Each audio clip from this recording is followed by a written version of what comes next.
Som. Alô? Som.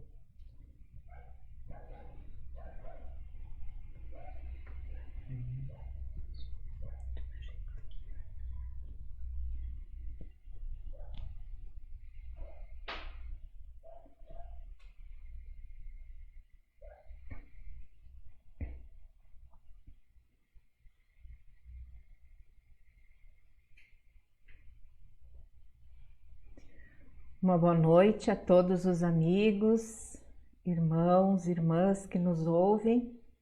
Estamos aqui mais uma vez, em nome da Associação Espírita Casa da Esperança, para realizarmos a nossa atividade online, a nossa palestra, a nossa exposição. Desejamos a todos, com muito carinho, as bênçãos divinas, que Jesus nos envolva e possamos também atrair até os nossos lares, a nossa família, estas boas energias que todos nós que estamos sintonizados nesse momento vamos perceber, vamos absorver e que elas possam nos trazer as bênçãos e tudo aquilo que nós precisamos para a nossa atual jornada terrena, para o momento que estamos vivenciando. Energias de paz, de amor, abençoem a todos nós. A nossa proposta hoje é falarmos sobre os desafios da evolução. Desafio é uma palavra que significa luta, sobretudo. Então, um desafio é uma luta, é algo que vai nos exigir esforço, demanda, uma má vontade, no caso, não vai poder fazer parte daquilo que denominamos desafio, tem que ser uma boa vontade. E evolução é a lei do progresso, em que todos nós estamos em cursos. Todos nós fomos criados para progredir a uma perfeição relativa, porque a perfeição absoluta é de Deus. Então, Deus nos criou simples e ignorantes a todos, ignorantes no sentido de não ter ciência, não ter conhecimento, para que cada um de nós, então, ao longo da sua jornada evolutiva, através do esforço pessoal, da sua boa vontade, alcance o progresso, as experiências que lhe são inerentes, cada um faz a sua história, para chegar, então, a uma perfeição relativa. Então, os desafios da evolução. E muitas vezes nós interrompemos esses desafios, essa luta, porque colocamos limitações, colocamos obstáculos e não seguimos adiante, estacionamos ou até nos atrasamos, porque uma vez que cometemos erros, precisamos repará-los. E então isso vai demandar um tempo maior nessa reparação, que acaba se agregando a nós, ao nosso espírito imortal, como uma experiência. Mas vai ser um atraso, na nossa evolução, em função de que nós demandamos tempo para isso. Quando aquele que acerta mais, que procura seguir pelo bom caminho, em acordo com as leis divinas, que estas leis nós podemos resumir em duas, como nos disse Jesus: amai a Deus sobre todas as coisas e ao próximo como a ti mesmo. Então, seguindo essas diretrizes, aqueles que conseguem seguir de forma mais fiel, chegam a um estágio evolutivo maior em menos tempo. Então, é a caminhada de cada um, é o livre-arbítrio, são as escolhas que fazemos que acabam nos diferenciando uns dos outros. Nós nos ocupamos de uma mensagem do Espírito Emmanuel, também de algumas considerações do Espírito Joana de Ângeles, para fazermos as nossas reflexões. Então, o Emmanuel, vou mostrar aqui para vocês a imagem. Ele diz assim: há pessoas que afirmam ter problemas por cultivá-los sem cessar, transferindo-se de uma dificuldade para outra, vitimadas pelo egoísmo, pela autocomiseração, pelo amor próprio exacerbado.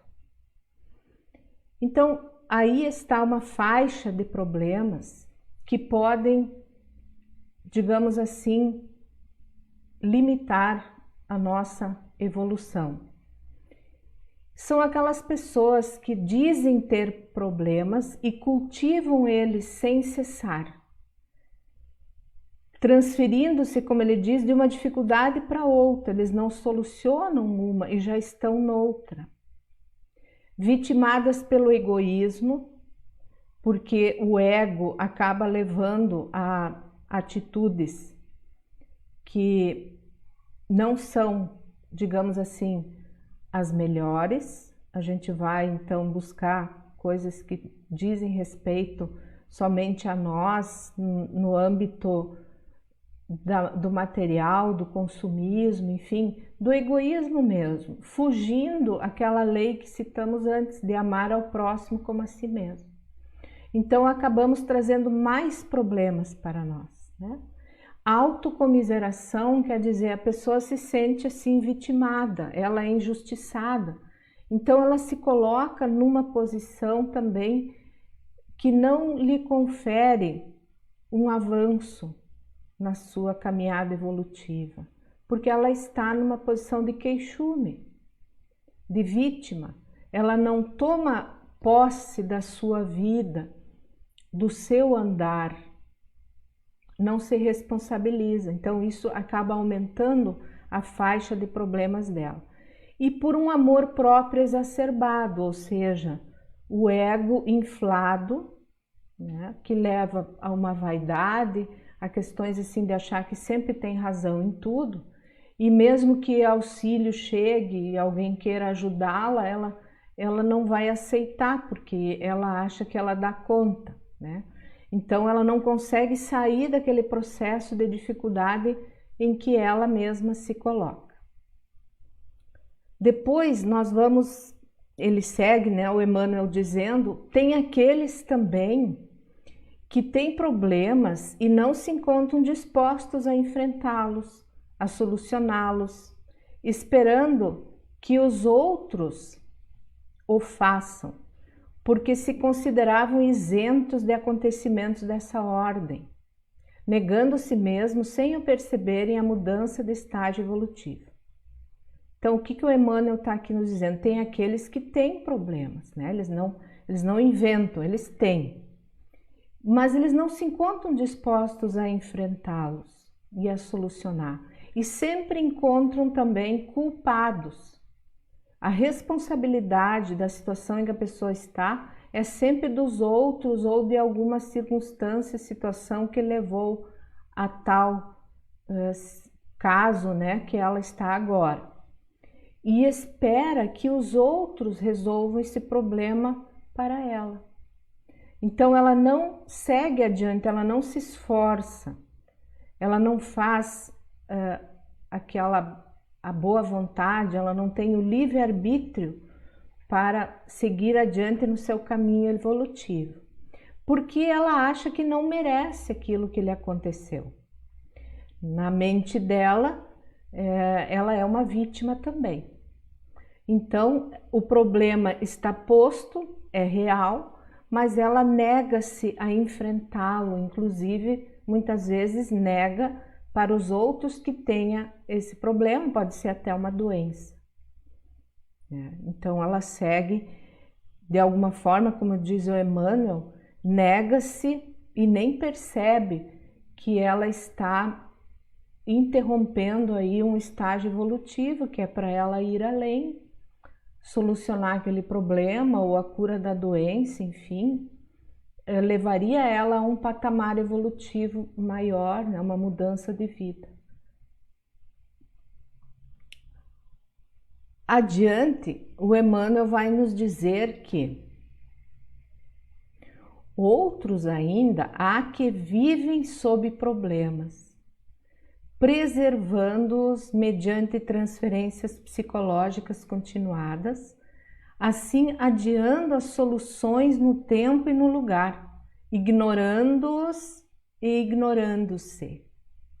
E tem aqueles também, então, como diz aqui, que fazem essas transferências psicológicas continuadas. O que isso quer dizer? São fugas que a pessoa se coloca, digamos assim, pelo álcool, por entorpecentes, pelo trabalho, em que ela nega também, ignora a situação real em que ela vive e ignora-se também.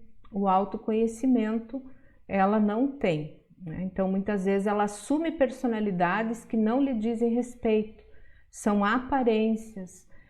Por exemplo, posta coisas no Facebook ou em outras redes sociais que não dizem respeito à realidade dela, né? Então, e faz transferências psicológicas para situações que lhe representam, então, uma fuga naquela situação em que ela não quer enfrentar, mas o problema está ali e vivem conflituadas consigo mesmas e gerando conflitos também onde se encontra, justamente por não estabelecerem uma resolução, não seguirem adiante a sua caminhada. São desafios evolutivos que todos nós temos no nosso dia a dia, né? Situações que surgem, que batem à nossa porta, oriundas de um passado próximo, de situações que nós criamos e que nós sabemos e que tem consequências, ou de um passado mais remoto em outras encarnações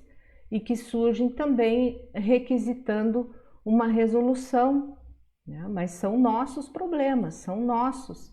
Então não adianta a gente fazer transferência psicológica, nem culpar aos outros ou negá-los.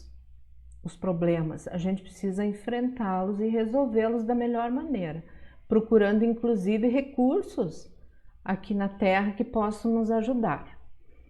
Por falar nisso, em Terra, lembramos-nos que hoje, dia 22 de abril, é considerado o Dia do Planeta Terra. É uma homenagem que se fez. Pensando no período que estamos passando agora, com a situação da pandemia, parece até uma ironia. Então nós estamos aí hoje homenageando o planeta Terra, mas com uma pandemia. Quem sabe é um aviso que o próprio planeta está nos dando de que nós precisamos cuidar melhor dessa nossa casa, desse nosso berço que nos acolhe, dessa escola, dessa oficina de trabalho, desse espaço que é tão importante para nós, espíritos imortais, em evolução, em processo de aprendizado no corpo físico, que é transitório. Também lembramos que hoje, segundo dados históricos, há mais ou menos 520 anos, o Brasil foi descoberto pelos portugueses. O Brasil, nosso país, que segundo informações da espiritualidade, deve ser a pátria do Evangelho. Ou seja, daqui deve sair a luz dos ensinamentos de Jesus, a regeneração, a renovação para o restante da humanidade. Então, vejamos, nós temos os que aqui reencarnam no Brasil ou que tornam esta terra sua pátria, esse compromisso valoroso. Nós percebemos por aí que muito há a fazer. Não é só uma questão de ter uma religiosidade ou uma religião mas é uma questão de ter toda uma renovação no modo de ser, nos comportamentos, no caráter, né? O senso de coletividade que essa pandemia deveria nos trazer e que muito pouco ainda nós vemos acontecer. Senso de coletividade, que nós não estamos sozinhos no mundo. Nós somos uma família humana e precisamos nos respeitar uns aos outros, cuidar uns dos outros, ajudar uns aos outros. É isso que é o Evangelho de Jesus. Não é estar numa igreja, num templo, mas é viver esses ensinamentos no dia a dia. Então essa é a proposta inicial para uma parte do Evangelho, que nós possamos fazer a nossa parte. Comecemos hoje, se ainda não havíamos nos dado conta disso, já que hoje então é o dia do descobrimento do nosso querido Brasil. Seguindo as reflexões, o Emmanuel diz assim: na maioria das vezes, porém, as pessoas são os problemas, e não é que ele tem razão, que não solucionam nos pequenos desafios, mas os transformam em impedimentos, assim deixando-se consumir por desequilíbrios íntimos, nos quais se realizam psicologicamente. Então, na maioria das vezes, ele está concluindo aqui. Nós é que somos os problemas. Quando poderíamos resolver pequenos desafios e não deixar que eles se tornassem grandes, depois criando inúmeras dificuldades, seja com pessoas no relacionamento, seja em outras circunstâncias que possam acontecer, uma dívida, um relacionamento que não está bom e que acaba, né, não há diálogo, não há mudança no comportamento e acaba se desenrolando, às vezes chegando a uma situação mais agressiva. Não precisaria. Se nas pequenas ações do dia a dia, naquelas pequenas mágoas, nós perdoássemos, nos erros cometidos nós pedíssemos perdão e reparássemos, não deixando que se criasse um ambiente nocivo de convivência. É isso que ele está dizendo. Então nós acabamos sendo os problemáticos, porque amor próprio, orgulho, aquela vitimização que foi colocada antes, né? Ou ignorando a situação. A pessoa não quer ver que ali tem um problema que precisa ser resolvido e enfrentado. Então isso vai tomando uma proporção muito ruim, né? E criando desequilíbrios íntimos, veja que sério isso, nos quais essas pessoas problemáticas acabam se realizando psicologicamente. Então acaba sendo um prazer mórbido, mas é um prazer irritar-se com a pessoa, brigar com alguém, né? Criar um litígio, criar inquietações, intrigas. E isso, com certeza, vai levar a danos maiores. Segue ele dizendo que é lícito e natural que cada pessoa se considere humana, isso é, com direito aos erros e aos acertos, não incólume, ou seja, não imune a isso, não especial. Ele está dizendo aqui que é justo, é natural, que todos nós, sendo humanos, espíritos em evolução aqui na Terra, nós vamos errar, nós vamos acertar. Ninguém está isento desse processo, ninguém é especial e perfeito que não passe por esses mecanismos de erro e acerto. Mas que quando a gente erra, que a gente repare. que quando nós acertamos, que procuremos colocar isso de uma forma mais incisiva no nosso dia a dia, esse acerto, para podermos crescer, para podermos evoluir e não ficarmos naquele ciclo vicioso do erro e do acerto, cometendo as mesmas viciações, os mesmos hábitos nocivos, quando nós já sabemos que isso não é bom. E ele diz, a evolução ocorre através de vários e repetidos mecanismos de erro e acerto. Não os mesmos erros, muitas vezes, né? A gente tem que cuidar, como eu disse, para não incorrer nos mesmos, para não criar um ciclo vicioso. Mas a gente vai errar, vai acertar, desde os primeiros passos, desde o início ali do nosso processo evolutivo, quando desenvolvemos a capacidade do livre-arbítrio, da liberdade de escolha, que então incorremos na lei de causa e efeito, nas responsabilidades, porque nos tornamos individualidades, e então até na firmeza de decisão e de marcha, até que isso nos dê uma segurança, porque sabemos que já amealhamos recursos através desse aprendizado e isso nos torna, portanto, mais autônomos, mais firmes, mais conscientes, inclusive, das escolhas que precisamos fazer dali por diante. Segue ele dizendo também que reflexão e diálogo, honestidade para consigo mesmo e para com seu próximo, esforço constante para a identificação dos limites, para ver até onde podemos ir, o que devemos evitar e ampliação deles, devemos também superar esses limites.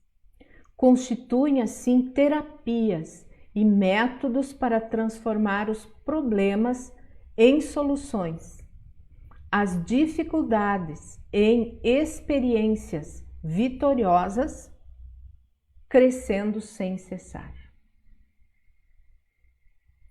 Então vejam, nada difícil essa questão do desafio e dos mecanismos e recursos que nós vamos adotar para resolvê-los. Reflexão e diálogo.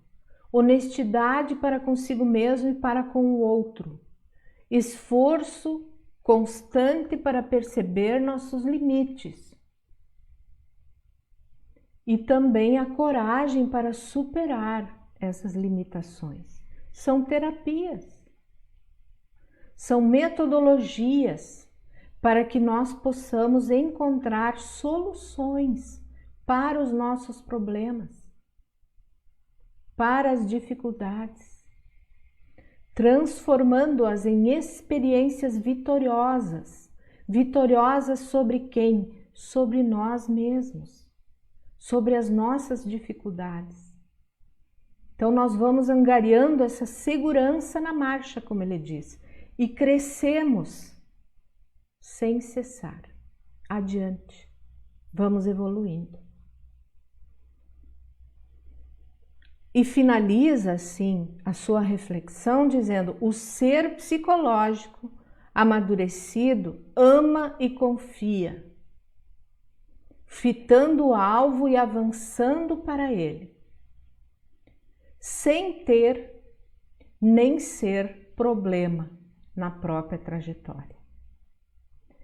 Então vejam que final de mensagem interessante. O ser psicológico, ou seja, o ser que pensa, que mentaliza, que é inteligente, que escolhe, que erra e acerta, que repara, que constrói, que evolui, mais amadurecido, ama e confia, fitando o alvo, o objetivo que quer alcançar e avançando para ele, sem ter e nem ser um problema na própria trajetória. Por quê? Porque ele vai aprendendo a resolver os problemas que surgem e também vai criando menos obstáculos para si mesmo, uma vez que se encontra amadurecido. E trazendo, queridos irmãos e irmãs que nos ouvem nessa noite, nossa gratidão por termos esse contato fraterno que a tecnologia nos permite.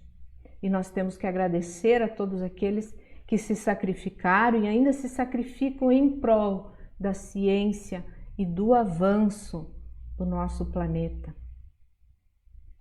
Nossa gratidão.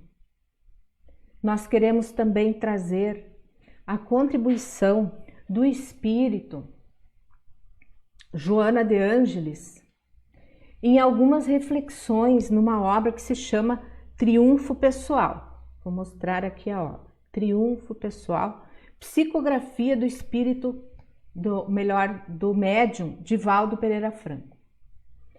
A Joana vai trazer algumas situações psicológicas nesse livro, porque é da série psicológica dela.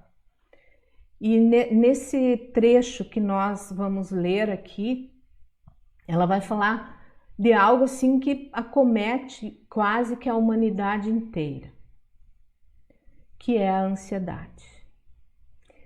E a ansiedade, ela pode levar a muitos problemas que poderiam ser evitados se houvesse mais calma, mais ponderação, mais reflexão, como vimos anteriormente na outra mensagem. Só que o transtorno da ansiedade, ele impede uma reflexão, uma apropriação do controle mental e emocional. E por isso, muitas atitudes, muitas situações são criadas, crimes inclusive, por conta, muitas vezes, de uma ansiedade que não é tratada, né, que se deixa desenvolver. Então vamos ver o que o espírito Joana de Ângelis fala sobre a ansiedade. Ela diz assim: ocorre com frequência, em algumas perturbações psicológicas, a predominância de sintomas físicos, de causa desconhecida, gerando situações afligentes. Normalmente, a ansiedade direta ou mesmo dela derivada responde por vários distúrbios que se transformam em mal-estares físicos, com características aparentes de verdadeiras enfermidades orgânicas. Essas perturbações, conhecidas como somatoformes, porque assumem expressões corporais, são muito mais frequentes do que se pode pensar habitualmente.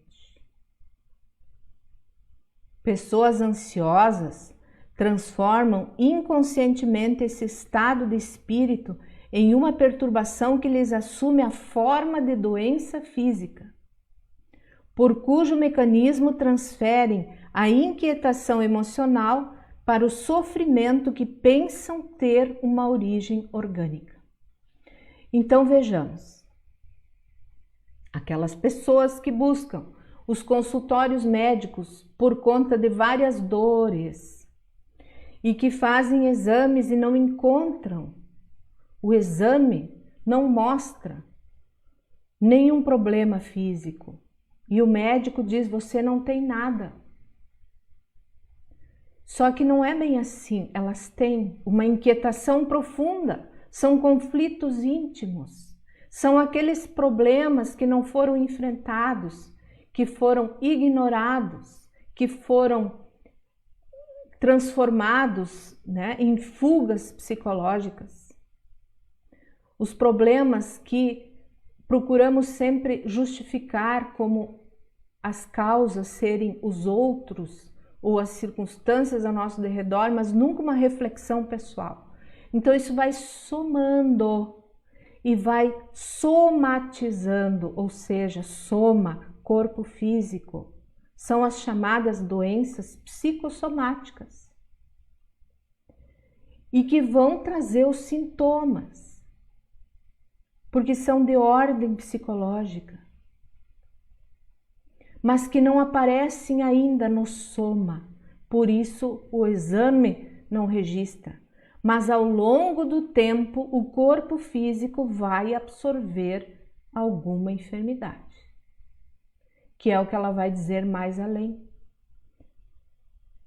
Ela diz assim, que apresentam-se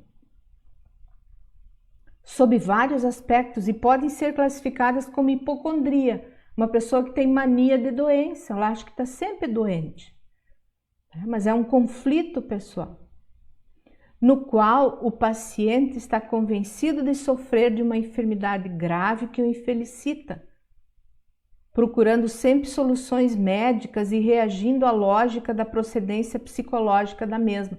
Não aceita que a causa seja de cunho emocional, psicológico. Quer encontrar uma causa física.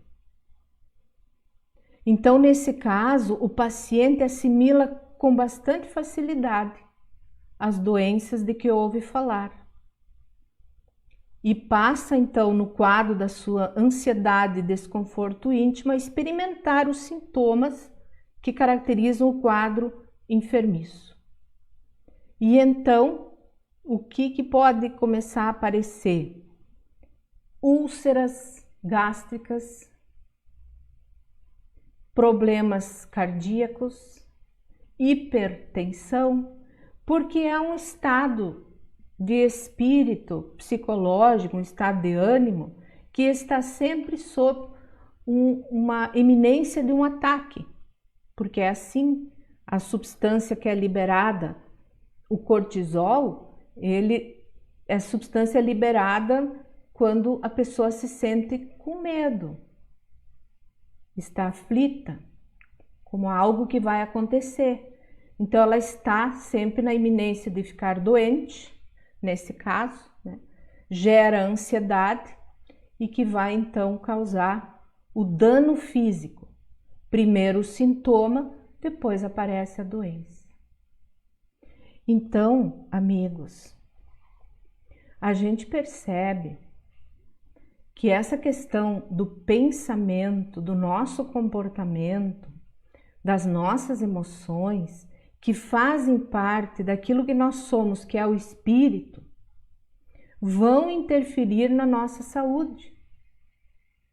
Agora, no mês de abril, no dia 7, mais precisamente, era o Dia Mundial da Saúde também. Outra ironia. Em tempos de pandemia, mas enfim, Dia Mundial da Saúde, momento de reflexão, porque a saúde não é somente a ausência de doenças.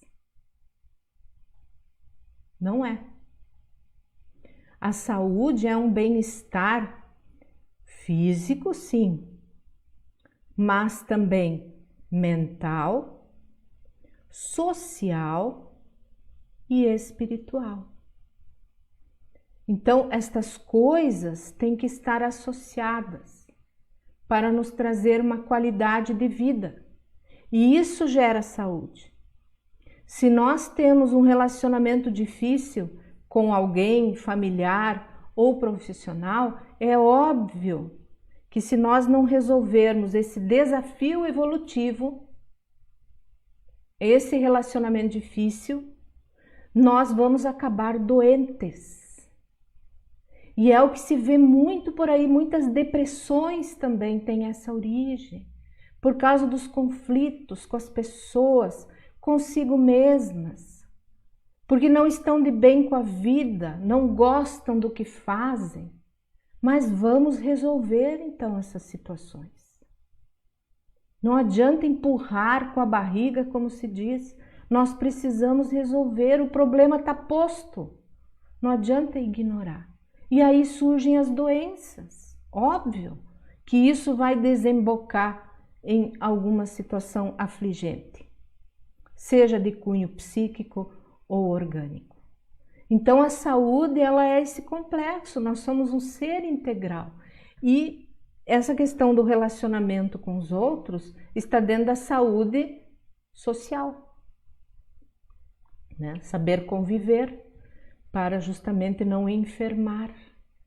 E a espiritual também foi incluída, é importante, nós precisamos ter uma espiritualidade. Vejam esse momento da pandemia em que tantas coisas mudaram, em que nós fomos forçados a mudar nossos hábitos, a nos isolar mais, a ficar mais conosco mesmos ou com as pessoas mais próximas. Foi uma mudança de rotina bem drástica. Então, sem fé é muito difícil, porque o medo acaba tomando conta, o pânico se instala, o desespero, a aflição, a ansiedade se multiplica. Mas a fé, aquela fé verdadeira, que aí, vejam bem, antes falávamos em religião e religiosidade. Nós agora não podemos ir nos templos. Então, se era uma fé aparente que apenas aparecia nos templos religiosos, como é que fica agora que nós não podemos ir? Por isso que Jesus falava que o templo, a igreja verdadeira está dentro de nós, o reino de Deus está dentro de nós. Então nós precisamos, através das nossas atitudes, vivenciar o que nós aprendemos dentro das igrejas, dentro dos templos, viver na prática isso, no dia a dia, porque aí nós vamos estar com uma fé sólida, a fé é nossa, ela não está sujeita a um dia da semana ou mais de um que eu vou num determinado ponto lá num templo religioso. Nós precisamos ter essa ciência, como é importante ter uma espiritualidade, ter uma fé que nos dê calma nesses momentos mais difíceis, que nos dê confiança que vai passar. É um problema evolutivo? É. E que nós precisamos enfrentar e viver de maneiras, né, que ele não se torne um problema maior. Porque é uma situação coletiva, não é um problema pontual de um determinado local ou só meu. Não, é de todos nós. Então, a gente precisa avaliar de uma forma coletiva. O meu ato vai repercutir no outro. Então, isso nos leva a profundas reflexões, essa mensagem, tanto do Espírito Emmanuel quanto do Espírito Joana de Ângeles, para que nós venhamos a nos apropriar desses conhecimentos que já temos, porque eles são milenares. Faz mais de 2000 anos que Jesus esteve conosco e nos deixou os seus ensinamentos. A doutrina espírita, que hoje eu estou para falar datas, né? Mas como é o mês de abril, tem muita data.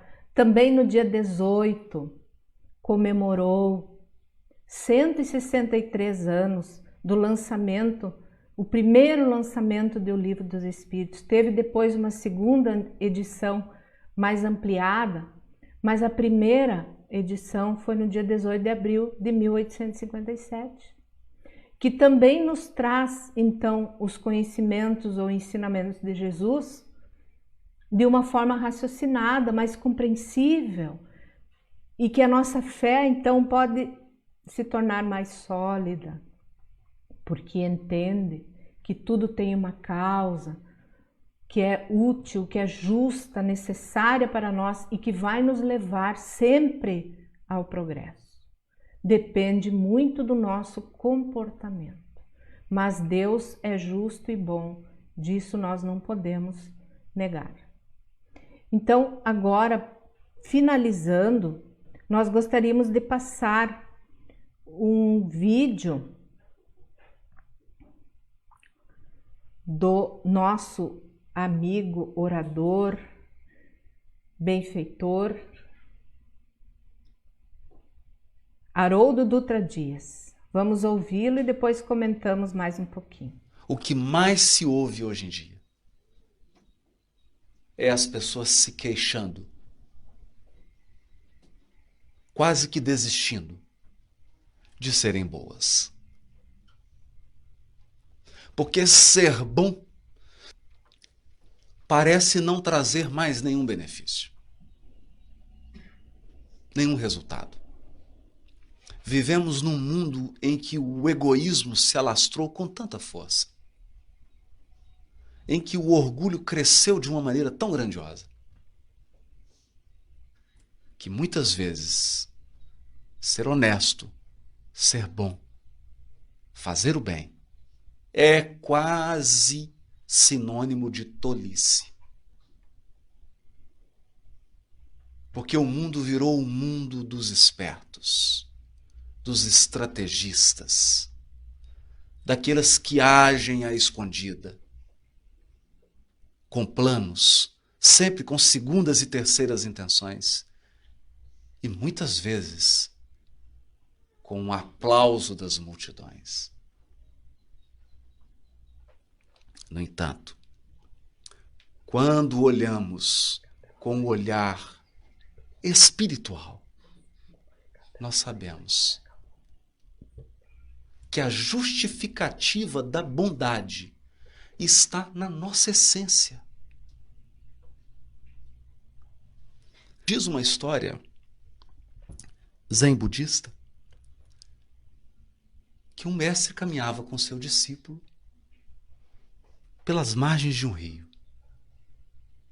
E ele encontrou um escorpião que havia caído no rio e estava sendo levado pelas águas, ia morrer afogado.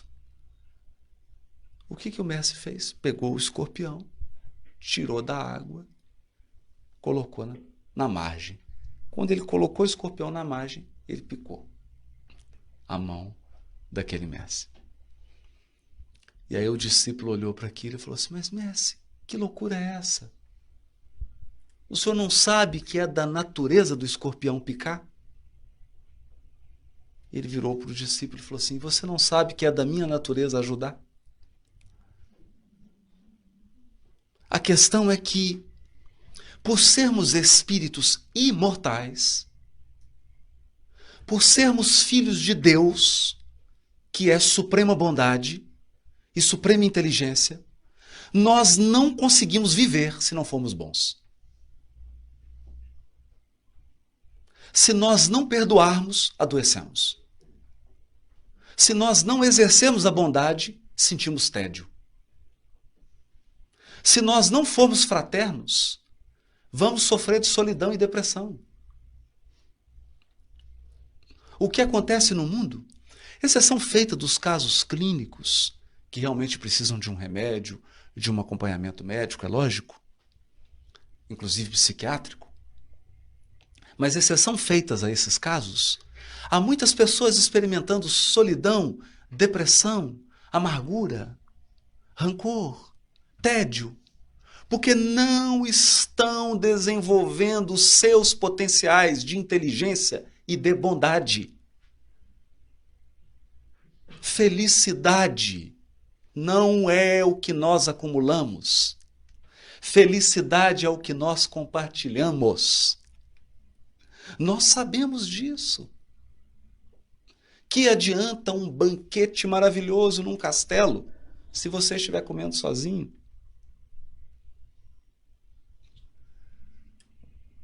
O bom da refeição é poder compartilhar. Nós fomos criados para o compartilhamento.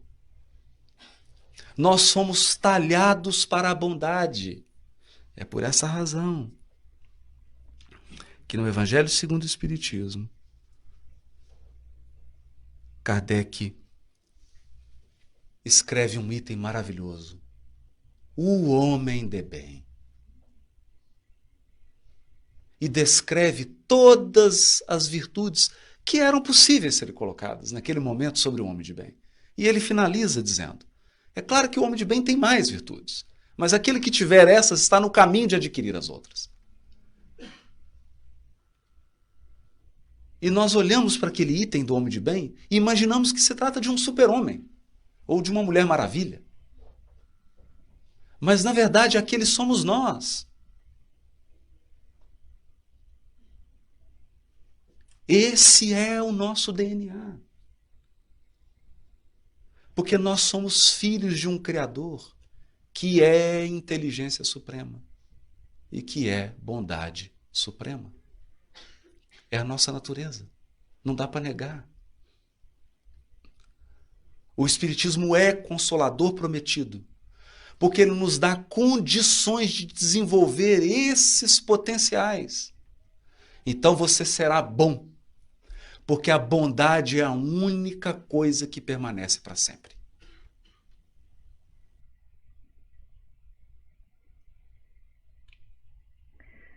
Então nós tivemos aí a contribuição do nosso amigo Haroldo, sempre muito feliz nas suas colocações.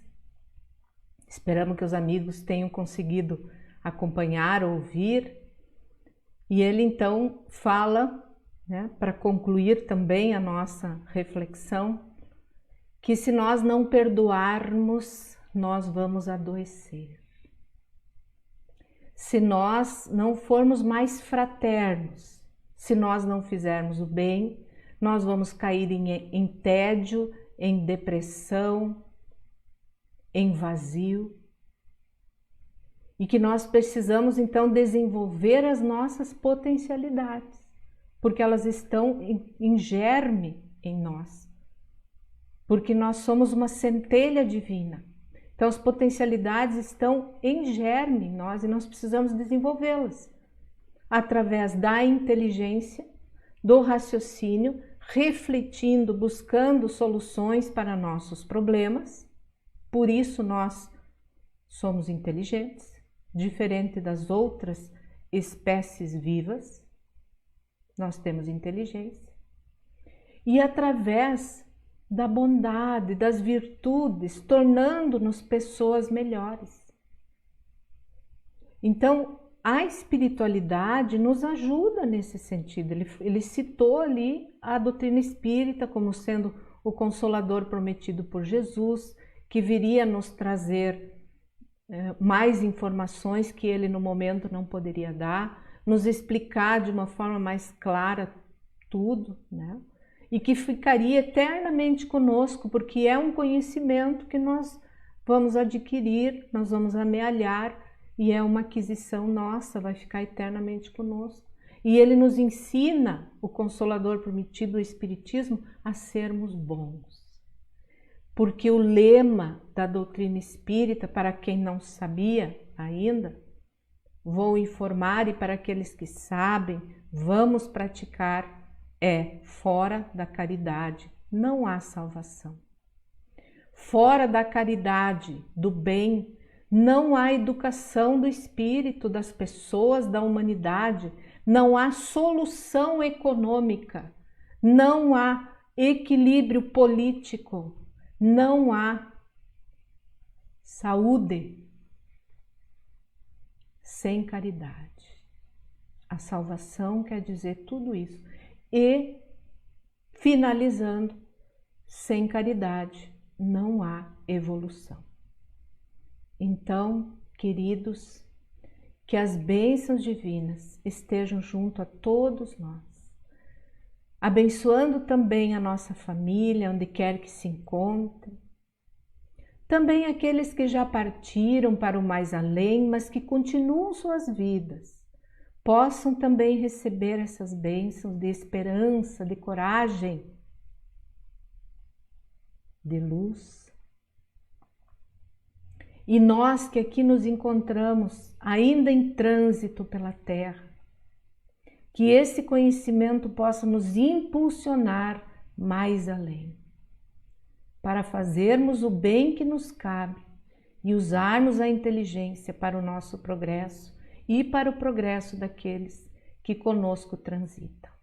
Esse nosso compromisso como seres humanos, como cristãos.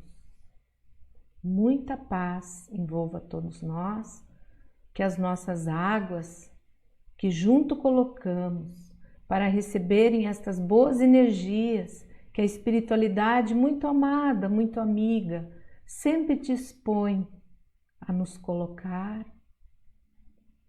a nos ajudar, também possam ser energizadas e que nós todos tenhamos uma belíssima noite. Que assim seja. Muito obrigada.